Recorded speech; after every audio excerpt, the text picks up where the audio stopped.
হযরতে জাবির বিন আব্দুল্লাহ রাদিয়াল্লাহু তাআলা আনহু নবীর একজন সাহাবী, জিহাদের ময়দান থেকে ফিরে আসছেন, সবার পিছনে পড়ে যান। নবীর সাহাবী এমন একটা উটে, এই উটটা খুব দুর্বল একটা উটের মধ্যে চলছেন, সবার পিছনে। নবীজিও সবসময় পিছনে থাকতেন। নবীজি দেখতেন কারো কোনো সমস্যা আছে কিনা, এই জন্য নবীজি পিছনে থাকতেন। পিছনে পড়তে পড়তে দেখে যে একদম জাবের সবার পিছনে। জাবেরকে বলছেন, জাবের তোমার উটের এই অবস্থা কেন, এত দুর্বল কেন? তখন জাবের বলছেন, ইয়া রাসূলুল্লাহ, আমি আসলে আমার উটটা এমনি দুর্বল হয়ে গেছে, তো ভালো একটা উট কিনতে পারো না?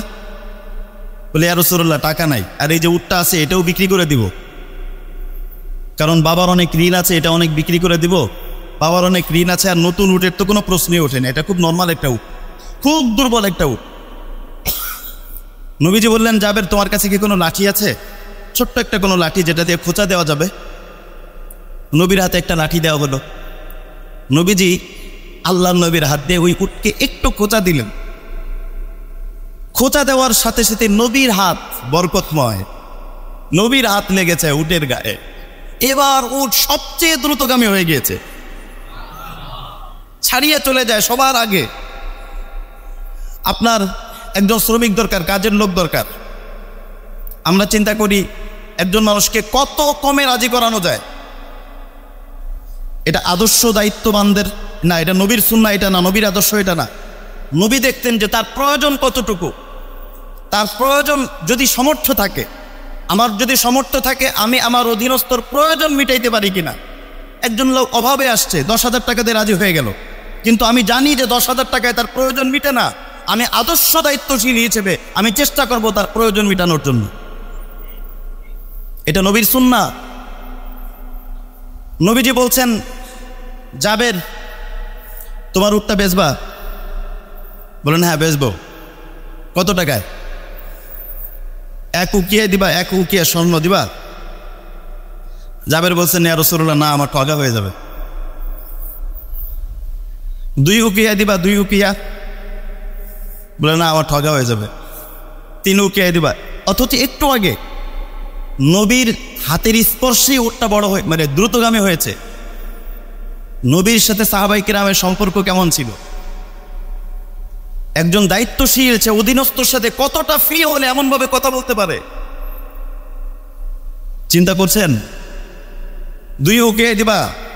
বলেন, না ইয়া রাসূলুল্লাহ, আমার ঠগা হয়ে যাবে। 3 উকিয়া, 4 উকিয়া, 5 উকিয়া যখন বলা হয়েছে, তখন হযরত জাবের বলছেন যে হ্যাঁ, 5 উকিয়া দিলে আমার প্রয়োজন মিটে, কারণ আমি উট বিক্রি করে ঋণ পরিশোধ করব।